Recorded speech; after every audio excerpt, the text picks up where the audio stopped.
যে সমাজে মায়ের জন্য সংসার ভেঙে যায় মেয়েদের, সে সমাজে আমার মায়ের কথা শুনে আমি পুরোই অবাক। তো আমার মায়ের কি কথা আমি শুনে অবাক হয়েছি, ভিডিওর শেষ পর্যন্ত থাকলেই বুঝতে পারবেন, জানতে পারবেন। সো হ্যালো এভরিওয়ান, আসসালামু আলাইকুম। আশা করি সবাই খুব ভালো আছেন, সুস্থ আছেন। গত ব্লগগুলোতে আমি কিছু টপিক নিয়ে কথা বলছি, সেখানে অনেকেই কমেন্ট করছে যে অন্যের পরিবারের বা অন্যের বিষয় কেন নাক গলায়। আসলে একটা বিষয় কি জানেন, সে নিজেই তার বিষয়টাকে মানে কন্ট্রোভার্সি করার জন্য সুযোগ করে দিচ্ছে, কারণ সে একই টপিকে বারবার ভিডিও করতেছে আর একটা মানুষকে উদ্দেশ্য করেই বারবার অপমান করতেছে। আর যখন একটা বউকে নিয়ে এতটা অপদস্থ করা হয়, তখন অন্য বউগুলারও আসলে এগুলো বেঁধে যায়।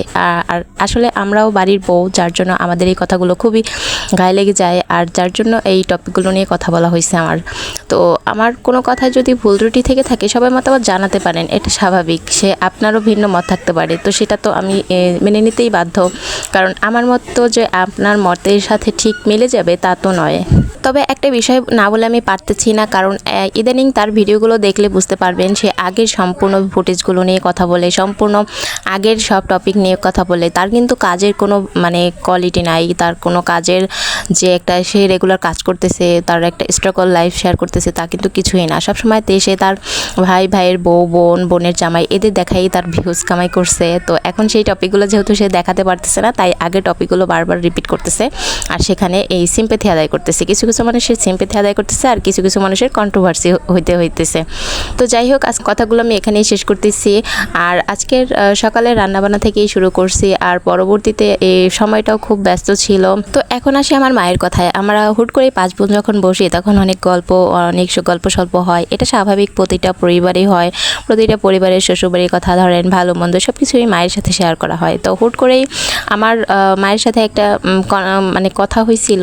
তো সেই টপিকে আমার মা উত্তর দিল কি জানেন, যে আমার যখন বউ হবে তখন সেটা কিন্তু পরের মেয়ে, তো পরের মেয়ের প্রতি আমার যতটা টান না হবে, তোদের প্রতি কিন্তু আমার বেশি টান হবে, কারণ তোরা আমার নিজের রক্তের মেয়ে। তো এটা শুনে আমরা পুরোই অবাক হয়ে গেছি যে আসলেই তো, এটা তো ঠিক। তো এটা হলো বাস্তবসম্মত কথা। যার মেয়ের প্রতি অন্যরকম একটা টান থাকবে, পরের মেয়ের প্রতি ওই রকম টানটা আসলে কখনোই আসবে না, কখনোই ফিল হবে না। কিন্তু কিছু কিছু পরিবারে থাকে যে আবার মেয়েদের নিয়ে অতিরিক্ত বার্গেনিং করে, অতিরিক্ত আদিক্ষেতা করে। সেটা আসলে আবার একটা বউর জন্য মেনে নিতেও কষ্ট হয়, কারণ সে সবসময় থাকে, সবসময় কাজ করে একটা পরিবার, মানে ওই পরিবারের সব সদস্যদের জন্যই সে কিন্তু একমাত্র কাজের মানে খাবার দাবারের ভরণ পোষণের সব কিছুই টেক কেয়ার করে। তো এইসব বিষয়ে যখন অতিরিক্ত বেশি হয়ে যায়, মাত্রাতিরিক্ত হয়ে যায়, তখনই ওই পরের মেয়েটা আসলে কিছু কিছু উত্তর দিয়ে ফেললে তখন খারাপ হয়ে যায়। তবে একটা কথা বলি, এটা কিন্তু সম্পূর্ণ মানে আমি বাস্তবতার উপর ভিত্তি করে কথাগুলো বলতেছি, আমার নিজের পরিবারের উপরে কোনো ইফেক্ট নাই বা এরকম কোনো বিষয় নাই। তো সেটা নিয়ে আপনারা আবার অন্যরকম কন্ট্রোভার্সি করবেন না। তো যাই হোক, এখানে কাজবাজ ব্যস্ততা শেষ করে আজকে অনেক মানে একটু লোড গেছিলো, যেহেতু ঠান্ডার সময় অনেক কাজবাজ জমে থাকে, চাইলেও করা যায় না। তো অনেক দিন ধরে ভাবতেছিলাম ফ্রিজটা পরিষ্কার করব, তো আজকে করেই ফেললাম। আর তারপরে কিছু দুধ নিয়ে আসছিল আমার শ্বশুর আব্বু। তো এখানে ফ্রিজটা পরিষ্কার করার পরে আর কি দুধটা এখন সেঁকে নিচ্ছি। আর ফ্রিজটা যখন পরিষ্কার করা হয়ে গেছে, তখন আমি লাইনটা দিয়ে কিছুক্ষণ রেখে দিই, ঘন্টাখানেক রেখে দিলে তারপর সব কিছু রাখলে আর কি ওইটা খুব আলগা থাকে। কিন্তু যদি ফ্রিজ ধুয়েই সাথে সাথে রেখে দেই সব কিছু, তাহলে কিন্তু আবার ডয়ের সাথে সব কিছু লেগে যায়। তো যাই হোক, এখন আমি ফ্রিজটা আবার কি সেট করার জন্য রেখে দিচ্ছি।